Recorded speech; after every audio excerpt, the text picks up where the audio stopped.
Dr. Teens Elof, politieke analis.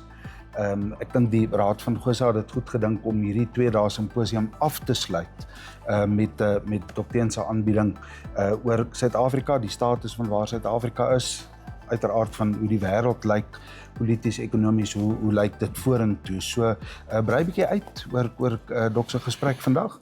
Kyk, ek gaan so 'n bietjie, om almal net op dieselfde bladsy te gaan ek so 'n bietjie geskiedenisles begin. Ek gaan nie by Jan van Riebeeck begin nie, of voor dit nie, maar so 'n bietjie dat ons weet waar kom ons vandaan, kom ons hier, en dan wat is die situasie vandag in die land, breedweg, en dan het ek 'n bietjie van 'n blik op die plaaslike verkiesings, moontlike uitslae, en dan ook 2029.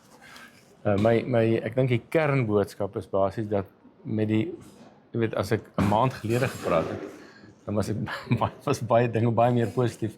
Ja. Die oorlog in Iran het 'n klomp dinge verander, is amper 'n soort 'n Black Swan event. En mens weet nie hoe lank gaan dit aanhou nie.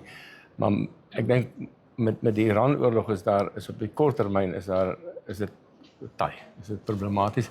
Enerzijds Iran, maar anderzijds ook die internasionale situasie met Trump en natuurlik die ANC se eie onbeholpenheid in die as regering.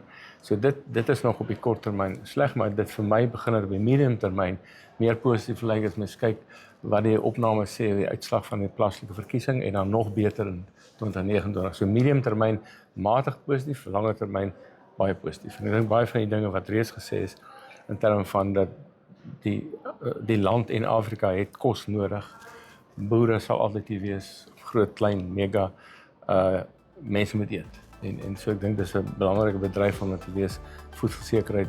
So ek dink positief vir die medium tot langer termyn.